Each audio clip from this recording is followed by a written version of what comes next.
La plupart des besoins qu'éprouvent les êtres humains pour se nourrir, donc le besoin de se nourrir, se vêtir, se loger, se distraire ou se cultiver, ne peuvent être satisfaits spontanément. Il n'y a pas de spontanéité. La nature n'est pas généreuse à 100%, non, par les seuls bienfaits de la nature. L'acte économique, ça veut dire l'intervention de l'homme, provient donc du fait que la nature ne fournit pas gratuitement et en quantité illimitée ce que les hommes ont besoin. C'est pour cette raison, nous allons voir ça par la suite, qu'il y a une différence entre ce qu'on appelle les besoins économiques et les besoins non économiques. Comme le besoin de l'oxygène, c'est un besoin qui est gratuit. On n'a pas besoin de travailler pour respirer de l'air. Mais en économie, l'économie c'est le monde, c'est-à-dire l'économie, il traite la rareté. Donc, la nature ne fournit pas gratuitement les ressources et en quantité limitée. Et en même temps, les besoins de l'homme, ils sont illimités sur tous les besoins économiques. Ces derniers doivent travailler et s'organiser de façon à satisfaire leurs besoins en utilisant les ressources dont ils disposent. Mais les hommes vivent en société et ils ne sauraient vivre autrement. Des rapports se forment. C'est pour ça que j'ai dit tout à l'heure qu'il y a des relations entre l'homme et l'homme. Donc lorsqu'on crée une entreprise, lorsqu'un capitaliste crée une entreprise, il achète la matière première, donc il achète les ressources naturelles, mais également il a besoin de la collaboration de l'homme, sous forme de directeur, sous forme d'ingénieur, sous forme d'ouvrier, c'est-à-dire qu'il a besoin de l'homme. C'est pour ça que les hommes, ils vivent en société. Ils produisent dans un cadre social et sociétal. Donc des rapports se forment entre eux, entre les hommes, et voilà l'objet d'un nouveau groupe de sciences qui s'appelle les sciences sociales. Et bien sûr, nous allons voir ça par la suite. C'est pour cette raison que l'économie, normalement, ce n'est pas une science exacte, mais c'est une science, c'est vrai. Pourquoi c'est une science? Parce qu'il utilise des méthodes et il a un objet d'étude. Mais ce n'est pas une science exacte. C'est une science sociale ou une science humaine. Disons donc que l'économie politique a pour objet, parmi les rapports des hommes vivant en société, ceux-là seulement qui tendent à la satisfaction de leurs besoins matériels, à tout ce qui concerne le bien-être. Donc, dans une première section, nous allons répondre brièvement à la question l'origine du mot économie. Nous allons voir que l'origine, ça appartient bien sûr à la Grèce antique. Surtout, à l'époque, on a développé ce qu'on appelle la conception familiale de l'économie. Les premières réflexions sur l'économie remontent à la Grèce antique, entre les 5e et 4e siècles avant Jésus-Christ. Surtout, c'est des philosophes célèbres comme Xénophone, Platon et surtout Aristote. Platon, il est célèbre par son œuvre bien sûr, la cité, la République, c'est là où il a traité la question de la cité parfaite. Aristote est célèbre par l'œuvre qu'il a faite bien sûr, qui s'intitule l'Économique. Ce sont eux qui ont développé ou qui ont inventé le premier terme d'économie, iokos nomos. Donc dans l'Antiquité grecque, la primauté des valeurs religieuses ou philosophiques empêche toute réflexion autonome sur ce que les Grecs appellent eukonomia. De iokos, la maison, et nomos, l'administration, c'est-à-dire l'administration de la maison. Donc, dans l'Antiquité grecque, l'économie signifiait quoi? Donc, il y avait donc une conception familière de l'économie. L'économie désignait l'administration de la maison, l'administration domestique. Globalement, les philosophes grecs adoptent une démarche normative. Donc, c'est une conception, nous sommes face à une conception familiale très limitée, et nous sommes face à une démarche normative et non pas positive. Donc, les philosophes grecs adoptent une démarche normative qui ne se réfère par conséquent à aucun projet scientifique. Pourquoi? Parce qu'ils ont préféré poser des valeurs comme principe.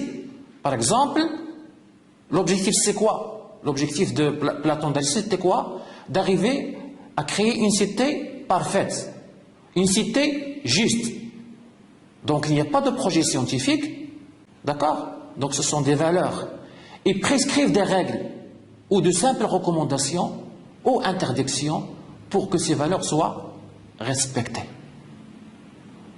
Au Moyen-Âge, c'est-à-dire à partir du 5e siècle jusqu'au 15e siècle, après Jésus, l'économie demeure toujours subordonnée à la morale. Donc on ne parlait pas encore d'une économie autonome. C'est toujours une économie dépendante, une économie subordonnée à la morale, une économie subordonnée à la philosophie. Donc, au Moyen-Âge, je répète, l'économie demeure subordonnée à la morale chrétienne, voire bien sûr à ce sujet, l'ouvrage du plus célèbre penseur du Moyen-Âge, saint Thomas d'Aquin, dans son œuvre qui s'intitule La Somme théologique. C'est-à-dire, d'après saint Thomas d'Aquin, c'est à travers la morale et la religion, donc pas de science, que l'on va aborder certaines questions économiques. Par exemple, juste salaire, juste prix. À cette époque, l'Église condamne la richesse matérielle, l'accumulation d'argent. L'économie n'existe donc pas vraiment en tant que discipline autonome. Ça, c'est pour l'origine du mot économie. Paragraphe 2. On passe à la deuxième grande étape et la dernière, qui est la plus importante.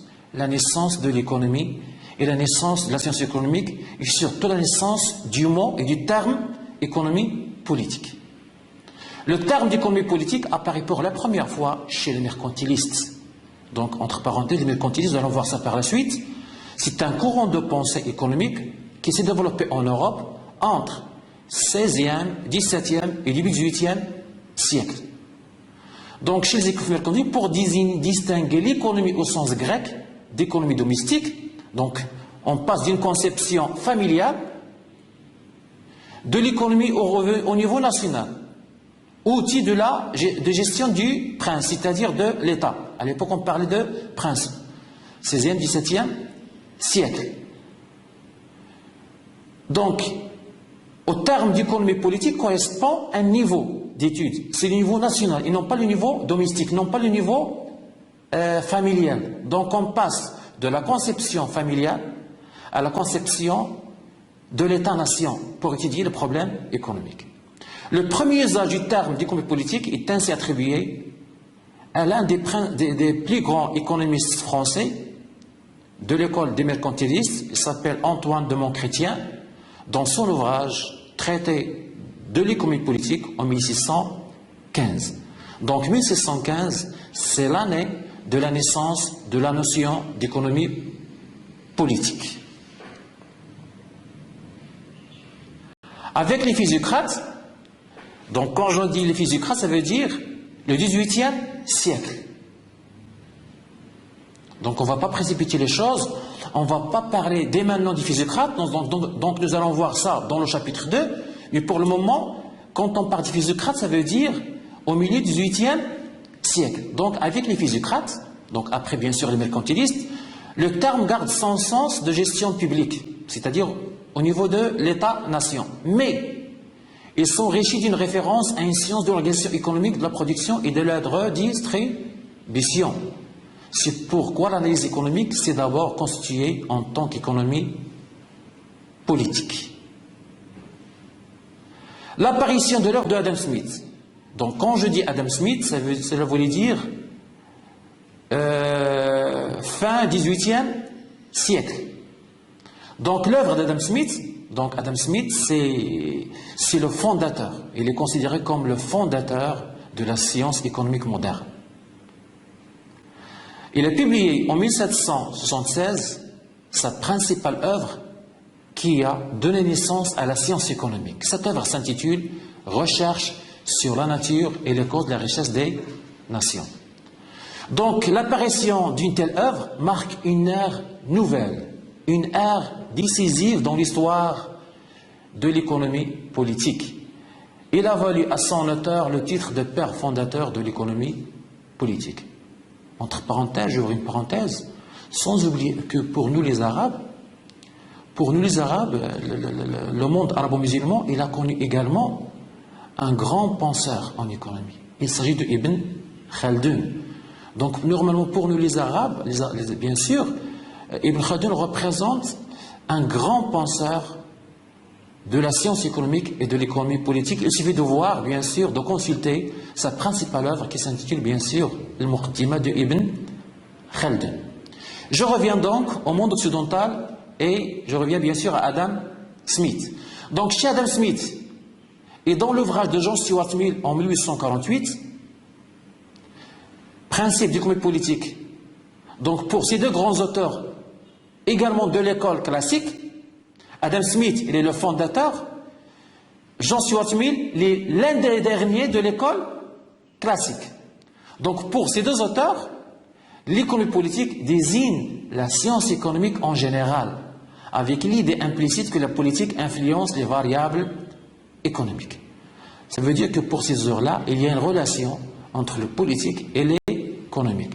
Ce n'est que progressivement, au milieu du 19e siècle, que le terme d'économie politique est remplacé par le terme plus simple d'économie. C'est l'ère des néoclassiques, de l'école néoclassique. Donc quand je dis néoclassique, cela voulait dire les 30 dernières années du 19e siècle et début 20e siècle. Donc la naissance de la science économique néoclassique, qui s'est distinguée de l'économie politique, terme conservé par le courant marxiste. Ainsi, la science économique néoclassique explore les fondements de l'optimisation du programme du consommateur et du producteur et écarte pour un temps l'étude des politiques économiques. Tout simplement parce que les néoclassiques ne croient pas à l'intervention de l'État. Tout ce qui a intéressé les néoclassiques, c'était bien sûr la détermination de l'équilibre du consommateur et de l'équilibre de ce qu'on appelle du producteur. C'est ce qu'on appelle en économie l'optimisation. La recherche de l'optimum, aussi bien pour le consommateur, qui a un budget et qui a des besoins, et le producteur également qui a un budget d'investissement et qui devrait faire des choix entre plusieurs techniques de production. Donc le but c'est toujours l'équilibre. Globalement, quatre principales idées ou quatre principes fondamentaux caractérisent la science économique néoclassique. Donc je répète, vers la fin ou à partir de la fin du 19e siècle. Donc pour l'économie néoclassique, l'économie est une science universelle. Pour l'économie classique, l'économie est une science indépendante de la politique, contrairement au classique, et contrairement aux philosophes grecs, l'économie dépendait de la philosophie, donc pour le néoclassique, elle est indépendante. C'est une science autonome. Pour la science économique néoclassique, il n'y a qu'un seul principe, lequel l'homme cherche toujours à se procurer le maximum de satisfaction avec le minimum de peine. C'est ce qu'on appelle en économie, c'est ce qu'on appelle en microéconomie l'équilibre du consommateur et l'équilibre du producteur et l'équilibre du marché. Et enfin, pour la science économique néoclassique, il n'y a qu'un seul homme. Un seul homme qui n'est pas réel, qui n'a rien à voir avec la réalité. Ce seul homme s'appelle l'homo economicos.